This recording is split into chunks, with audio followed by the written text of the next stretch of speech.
Pode já, Pode. Fala galerinha conectada à TV Radiotech, está começando mais uma edição do Radiotech em Pauta. No programa de hoje, continuando o nosso segundo programa sobre temas da redação do Enem, vamos falar sobre obesidade infantil e legalização do aborto. E é isso aí, roda a vinheta.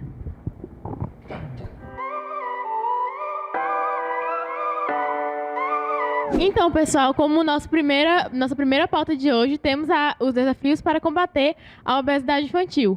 Assim, a gente pensa que é um possível tema para o Enem porque é uma problemática que envolve não só o Brasil, como o mundo todo e causa muitas mortes, enfim.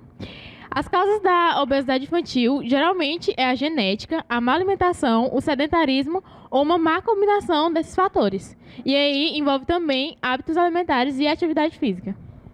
A gente escolheu esse tema, obesidade infantil, porque a gente sabe que é um problema muito social e eles costumam enfatizar muito essa questão. E não só aqui no Brasil, mas também como no planeta inteiro.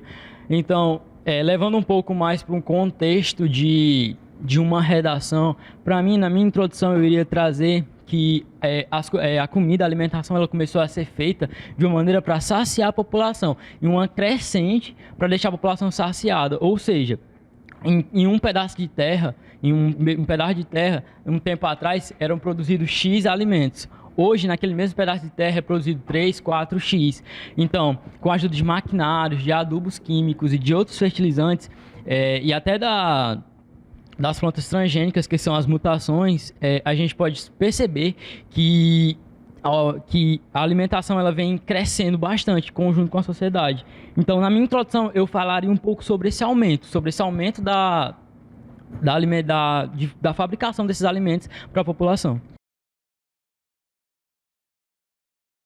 E além disso, além do aumento da alimentação, da produção desses alimentos, o que a população come hoje em dia é uma alimentação ruim.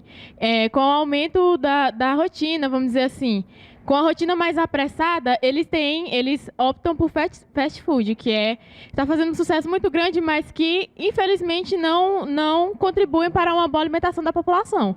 E aí, as pessoas que acabam optando por essa alimentação, acabam indo por um caminho meio errado, né? Porque, assim, além de ser uma comida rápida, ok, mas é uma comida que vai te fazer mal. Assim, com o passar do tempo, além de você engordar e ter essa obesidade, você também vai ter problemas de saúde. Porque, como o Pedro disse, além de ser um problema social, é também um problema de saúde pública.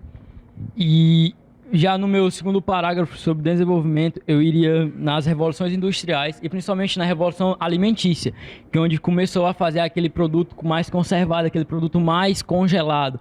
Como ela citou, diariamente as pessoas têm um dia muito corrido. Então as pessoas vão em busca daqueles alimentos mais rápidos, um congelado, um fast food, que para saciar a sua alimentação naquele período que para você acha que é legal, que diminui o seu tempo, mas claro, como a Ellen falou, futuramente você vai se tornar um adulto obeso e com problemas na sua saúde. Além disso, a Organização Mundial de Saúde, né, a OMS, estima que 41 milhões de de crianças com menos de 5 anos estejam acima do peso, porque na real a gente está falando de obesidade infantil. É claro que é um problema, a obesidade também atinge os adultos e os adolescentes, mas o problema começa na infância, né, e aí pode se agravar, pode parar, né, com o tempo, a criança pode se alimentar, o metabolismo aumentar, e aí ela pode emagrecer, mas muitas das vezes, a obesidade infantil continua quando adulto, quando vai envelhecendo.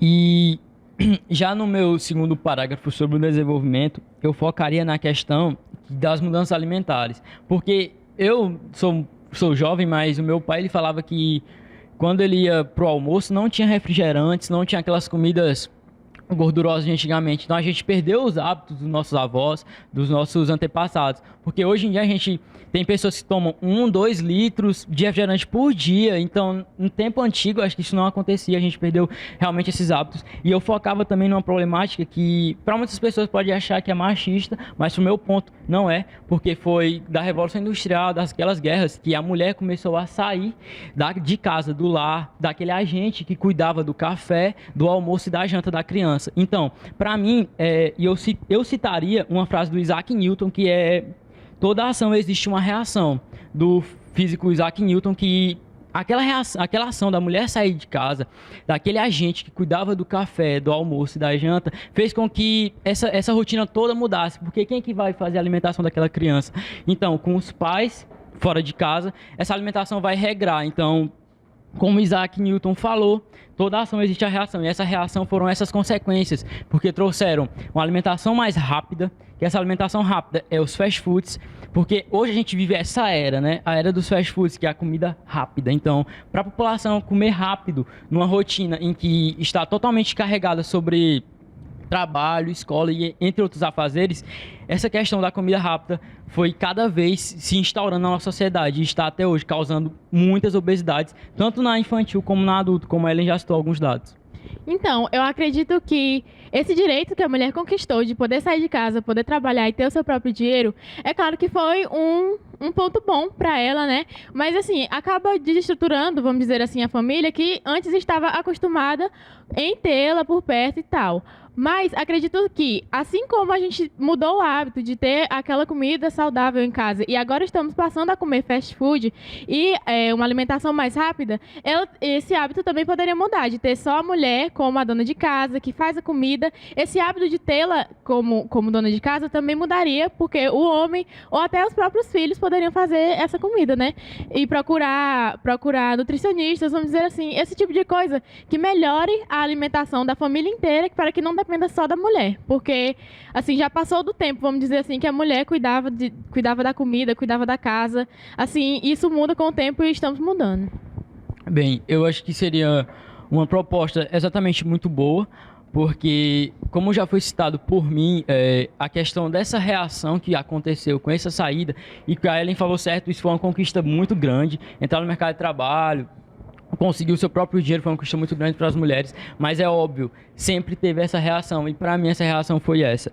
E já no meu último parágrafo da conclusão, eu iria fortalecer a minha tese sobre esses meus argumentos, iria também falar sobre o governo, que eles poderiam criar programas nutricionais, fazendo com que aqueles nutricionistas, eles acompanhassem as pessoas que estavam começando a ter uma vida, vamos supor, mais obesa, e também aqueles que já estavam mais agravados, dando incentivos, fazendo com que as pessoas começassem a se alimentar de uma maneira correta e mudassem os seus hábitos. E também outra coisa que eu iria bem fundo seria a proposta educacional, que era enfatizando essa mudança de hábitos, porque só quando você faz o superior de nutricionista que você consegue saber quais são os alimentos saudáveis para a população. Então a população ela está meio fora desses conhecimentos, ela não está tendo tantos conhecimentos como deveria, como eu acho que a população poderia ter mais. Então, nessa questão da educação também, desde a infância. Então, quando eu pensei no tema para a obesidade infantil, eu também fui nesse viés do Pedro. Porque, assim, a gente sabe que grande parte da população, grande parte das crianças frequentam a escola pública. E aí passa o dia inteiro lá e muitas vezes comem lá também. Então, a minha proposta de intervenção seria no viés da educação, trazendo um nutrólogo ou nutricionista nas escolas, onde as merendas são distribuídas. Porque a gente sabe que muitas vezes são aquelas merendas, assim, não é para melhorar a alimentação da criança. Não é uma fruta, não é uma comida saudável, e sim fast food, vamos dizer, um biscoito, assim, o máximo que eu cheguei a ver foi um suco de boa alimentação, e também cuidar para não haver distúrbios alimentares, porque assim, na sociedade de hoje, a gente sabe que principalmente a mulher, o homem também, mas principalmente a mulher é vista como tendo um corpo perfeito. E aí as meninas que muitas vezes sofrem com a obesidade infantil e tendo que emagrecer, temos que cuidar também, além do nutricionista, um psicólogo para ajudar essas crianças, para dizer que aquilo não é saudável para você, mas a partir do momento que é saudável, você pode ser gordinho assim, entendeu? Então, galera, essa foi a nossa primeira pauta de hoje. Espero que vocês tenham gostado. Deixe um comentário aí sobre o que achou. Se você tiver alguma outra proposta, deixe também no seu comentário. Já vai curtindo aí, deixando seu like e se inscreva no canal. Então, pessoal, e a segunda pauta de hoje para possíveis temas do Enem é a legalização do aborto. Então, lembrando que aqui no Brasil é legal apenas em risco de vida para a mulher, em gravidez resultante de estupro e anencefalia fetal. Lembrando também que o que a gente vai discutir a partir de agora não é o que é legal hoje em dia, e sim uma legalização, uma descriminalização do aborto no geral. Então, primeiramente, para falar sobre legalização do aborto, em uma estrutura de uma redação para o Enem. A gente tem que saber qual o seu posicionamento, se você é a favor ou se você é contra. Muitas pessoas que são contra a descriminalização, legalização do aborto, que é a mesma coisa, fala que se você tem um argumento que leva para a questão religiosa e tal, esquece. Esse argumento para você, ele é teu, então não use aquilo que é seu, que você tem como critério dito das suas características. Então, você tem que usar os argumentos mais profundos, como argumentos de tirar uma vida. Porque, para muitas pessoas, a vida do feto importa. E, para outras, a vida da mulher é que é importante. De onde é que ela vai ter aquela escolha. Então, se você é contrário também, use como argumento o direito da vida. Da vida da criança. Da vida daquele feto que futuramente vem ser criança, corrigindo. Mas só que para muitas pessoas, quando é que começa essa vida? Então eu acho que vai mais por aí se você é contra, e daqui a pouco eu falo quando você é a favor também.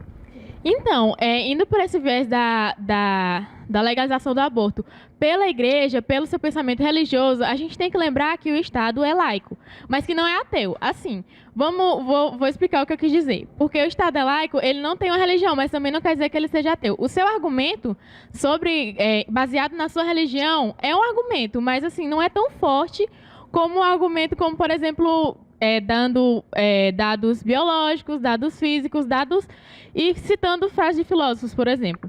A gente pode citar que assim, a legalização do aborto era muito tempo que as pessoas pensam para ser um possível tema, porque nunca é tido como tabu aqui no Brasil e precisa ser discutido. E, infelizmente, quando nos vemos próximos de discutir assunto tão importante como a legalização do aborto, a legalização da maconha, líderes políticos com pensamentos conservadores tornaram essa possibilidade um pouco mais distante. Porque, assim, há 1 ano atrás, há 2 anos atrás, a gente sentia mais que a legalização do aborto poderia ser um tema do Enem, mas agora é pouco discutido, vamos dizer assim. E fazendo agora a comparação para quem é a favor da legalização do aborto, você poderia usar que a mulher tem um direito sobre o seu corpo, porque o corpo é dela. Então ela pode sim optar por ser mãe ou não, que já é o meu segundo argumento, que é a liberdade de escolha. Se ela quer ser mãe ou se ela não quer ser mãe. Então você pode focar nessas questões. Como do contra, que eu falei, quem é contrário a esse tipo de descriminalização ou legalização do aborto, e a favor. Então você poderia focar nesses argumentos, nesses 4 argumentos que eu falei, para você fazer uma ótima redação. E a gente pode lembrar também que qualquer lei, pelo menos na minha opinião, que restringe o livre-arbítrio, seja da mulher, do homem, de qualquer pessoa, é errônea, pelo menos para mim. E aí a gente vem muito pelo viés feminista, assim, pela igualdade de gênero, né, que as feministas sempre pregam, porque assim, a gente percebe que hoje em dia os homens abandonam muito os seus filhos. Pode ser comprovado por dados, mas a mulher, quando ela não quer ter um filho, ela é muito mais julgada do que o homem. E aí a gente volta para a sociedade machista do patriarcado que a gente tem desde muito tempo atrás. E agora, levando um pouco mais sobre a estrutura da redação, na minha introdução eu falaria o que a Ellen já tinha citado, que só é legal você praticar o aborto em caso de estupro e em caso de feto anencefalo e quando a mãe corre risco. Então, eu focava nessa questão na minha introdução, para trazer mais um contexto com o passado e com o agora, daquilo que foi produzido e daquilo que está acontecendo, porque hoje a gente sabe que todo mundo pratica. Quem é de qualquer religião, de qualquer etnia, de qualquer tipo de sociedade, ela pratica o aborto. Então eu focava nisso na minha introdução. Exatamente. Assim, eu não focaria em falar das coisas que já são legais, mas eu concordo muito quando tu diz que, legalizando ou não, o aborto acontece. Principalmente quando a gente vai falar de aborto, as mulheres, vamos dizer, ricas, que têm mais condição, elas vão para outro país, elas podem fazer o aborto lá e voltar e ficar de boa, assim, em uma condição melhor, em um lugar legal. Mas agora uma mulher que é pobre, que ela não tem condição de viajar para outro país para fazer esse aborto, ela faz aonde? Em clínicas clandestinas, onde muitas vezes o lugar é insalubre e que pode trazer muitas doenças para elas e até levá-la à morte. Então a gente tem que pensar muito nisso. Ao pensar se você é a favor ou contra a legalização do aborto, é que você vai pensar se vai acontecer, de qualquer forma, sendo legal ou não. Mas o que a gente quer é uma legalização para melhorar a condição e a saúde dessas mulheres que praticam o aborto. E você poderia também falar sobre a questão de dar a oportunidade oportunidade das pessoas se prevenir, tanto para as meninas quanto para os meninos, fazer com que eles tenham acesso a preservativos, a anticoncepcionais, para que essa questão do aborto, ele é só a consequência, porque a causa disso é a gravidez. Então, se você não quer ser mãe agora, se preserve os preservativos anticoncepcional, porque vai ajudar bastante nessa questão. Então, eu focava nisso no meu primeiro texto de desenvolvimento. Eu colocava essa questão do acesso, tanto para meninas como para os meninos, sobre a questão dos preservativos e dos métodos que são anticonceptivos para prevenir a gravidez. E aí lembrar que o aborto, se fosse legalizado, não seria um método contraceptivo, né? Porque as pessoas pensam assim, porque vai legalizar, vai todo mundo sair abortando. Mas não vai ser desse jeito. E aí a gente lembra que o Senado da Argentina rejeitou recentemente, em agosto desse ano, um projeto de lei que legalizaria o aborto no país. E aí você pode citar isso como contextualizando, né, na sua redação, o que está acontecendo atualmente, já que, por exemplo, na sua introdução você citou como era anteriormente, e aí você cita o que está acontecendo no mundo agora, porque assim, mesmo estando no século XXI, muitas vezes a gente tem o pensamento mais conservador e fechado e acaba rejeitando projetos que muitas vezes iriam ajudar a população. E já levando para a minha conclusão, eu iria fortalecer a minha tese, o que eu falei na minha introdução no desenvolvimento, e iria trazer uma proposta simples, que talvez seria simples para a gente, mas para o governo não é, porque eles não querem aprovar a legalização do aborto, justamente porque eles vão ter que tomar iniciativa, eles vão ter que cuidar do problema e ser a base, tanto para as mulheres pobres, como a Ellen falou, porque quem é de classe média e alta, claro que vai fazer numa clínica que é especializada, que tem pelo menos razoavelmente bom o estado para você conseguir fazer o seu aborto. Já mulheres negras, principalmente, e pobres, elas vão fazer em condições insalubres, onde pode trazer doenças para elas, entre outros, e pode levar até a sua própria morte. Então eu focava mais nessa questão de que o governo ele poderia legalizar, porque, claro, todo mundo já faz, né? Então legaliza e toma a frente daquilo, dá apoio para a mulher que está grávida, ajudar e principalmente fazer com que ela fique saudável, porque a saúde da mulher vem em primeiro lugar. E aí misturaria muitos ministérios do governo, né? O Ministério da Saúde. E aí, assim, iria ser uma melhora no SUS, né? Nos hospitais públicos, porque nem toda mulher tem condição de pagar um hospital particular. E também melhorar, assim, trazer psicólogos para essas pessoas que precisam de um apoio moral naquela hora, que muitas vezes a família abandona, os amigos abandonam, e a mulher, ela é muitas vezes deixada de lado. Assim, o homem tudo bem, mas a mulher é deixada de lado. E aí o psicólogo para ajudá-la, um médico para conversar com ela, não para assim, tentar convencê-la de não fazer, mas e sim dar um apoio moral, porque muitas vezes além de problemas de saúde, também há problemas psicológicos nas mulheres. Então, a minha proposta iria nesse viés, tanto na saúde, quanto na saúde física, quanto na psicológica. Então é isso, pessoal. Esse foi o nosso segundo programa falando sobre possíveis temas para a redação do Enem de 2018. Não esqueça de deixar o seu like, comentar aqui embaixo se você tem mais argumentos sobre essas pautas ou uma proposta de intervenção diferente da nossa. A gente quer ouvir vocês. Não esqueça de compartilhar com seus amigos e nos seguir nas nossas redes sociais. TV Radiotech, você conectado ao conhecimento.